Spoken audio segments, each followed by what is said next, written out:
Hi. Well, you managed to step over George. Well, some progress. I've got some of the boxes of books out. Now, I tell you what, I've been gradually bringing stuff back from my study at work via the garage, and every so often a real treasure or a book that has tremendous personal associations falls into my hands. And look, this, come on, have a look at this. This is, you see, Songs of Innocence and Experience, showing the two contrary states of the human soul. William Blake, Songs of Innocence and Experience. My mother gave me this book, and she gave it to me almost prophetically. She gave it to me when I was leaving home in order to go and become a schoolboy in England, at a boarding school. So we're talking about 1971 or 72. I think this reproduction of the Blake's original book was printed in 1967, but of course the book itself was, well, Innocence was done in 1789 and Experience in 1794. Then in 1794 he did, and this was Blake's amazing. This is the exact size it was. I mean, not this book. This frames it, but this. There's the frontispiece of the Songs of Innocence and Experience, and this, it was a tiny little thing. I love that image of the piper, the poet, who's kind of, if you like, the mature adult with experience, but in a sense needs still to hear the child.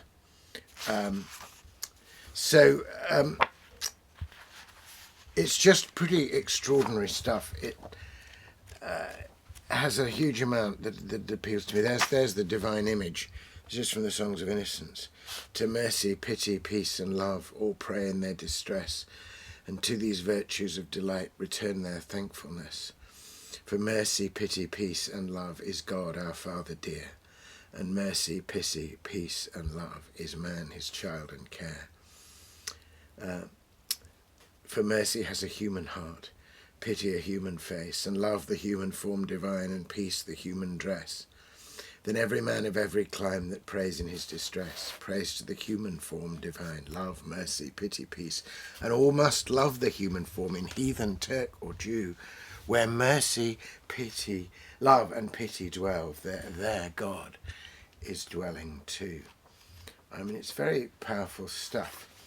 And there's an amazing poem, talks about the two contrary states of the soul. Look, I'm reading from this because it's easier to read from, but in the original book, he actually engraved it all on copper and printed it out himself. And then and this is wonderful, look at all the details. There's the cattle, this is the brook, the clod and the pebble, there's the cattle and the sheep drinking, and there's the frogs leaping and the duck.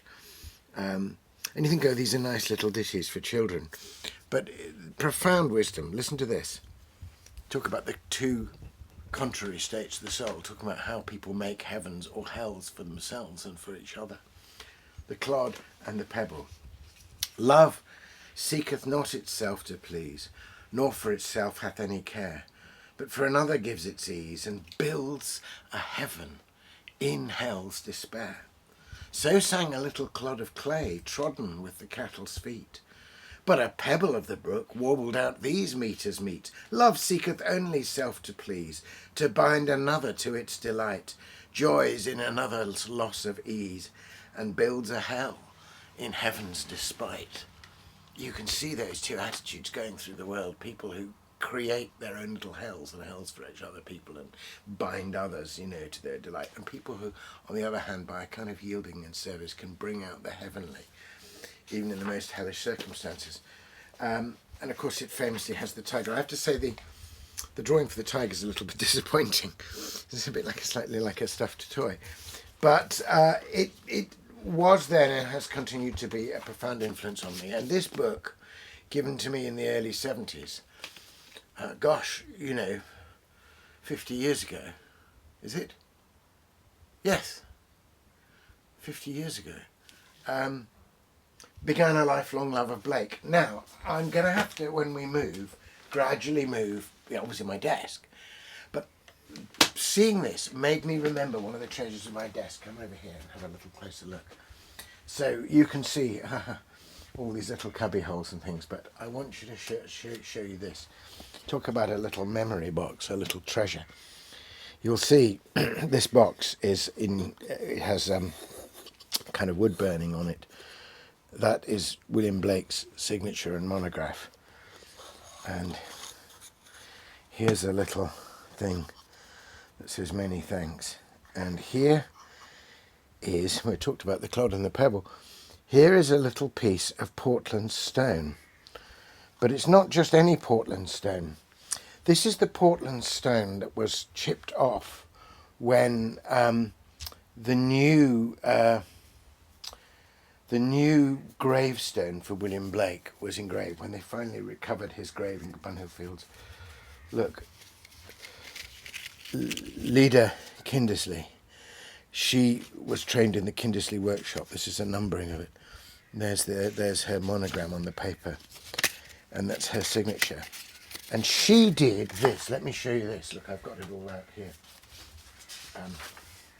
This is the new Blake tombstone. This was the day it was unveiled. Here, she did all that lettering, and this stone was chipped out from it. Here lies William Blake, 1757 to 1827, poet, artist, prophet. I give you the end of a golden string, only wind it into a ball. It will lead you in at heaven's gate, built in Jerusalem's wall. One of those roses, I think that one's the one that I put down at the grave. In fact, there's me putting it down. But I'll tell you the really amazing thing. So the reason why I have this, the reason why I was given this beautiful thing, the reason why I have these pictures is that, to my amazement, when this great thing happened, organised by the William Blake Society and others, they invited 5 or 6 people to speak. And staggeringly, I was one of them. I mean, I haven't published widely on Blake, but I've addressed the Blake Society, and I'd recently written a piece on Blake and Coleridge. And I allude to Blake quite a lot in my other writings. And anyway, for whatever reason, I think it was on Rowan Williams' recommendation, I was invited to speak. And there was a great gathering of hundreds of people in Bunhill Fields to honour Blake. And I did speak, and I talked about Blake's relevance to England now, and his prophetic writing and his profound insights into human nature as well as divine nature. Anyway, among the other speakers, utterly to my amazement, was Bruce Dickinson, the lead singer of Iron Maiden, who of course had done a very long version of Coleridge's Rime of the Ancient Mariner on one of their records. Anyway, he was standing about. We were all waiting to go on and speak. And he happened to have a beanie hat with Ancient Mariner on it. I said, "Oh, Ancient Mariner." And we started a conversation, and we stood there at the edge of Blake's grave talking about Coleridge as well as Blake. Anyway, that was, he suggested, he said he wanted to take this photo, so we did that. There he is. There's the two of us. So it was an altogether memorable day. I mean, it was pretty extraordinary. And then we all retired, the speakers, to a sort of pub afterwards and regaled one another with sort of favourite bits of Blake. So I keep this little bit of stone, and of course I've just finished writing a book called Lifting the Veil, which is going to come out. I've just been correcting it.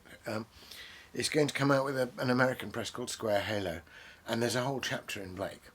The concluding chapter, addressed to Christian artists now, is all drawn from William Blake.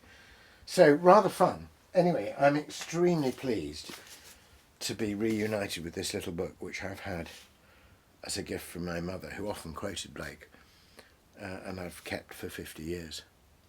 Anyway, I'm going to have to start taking books off to the new house now. That's today's task. Lovely to see you again.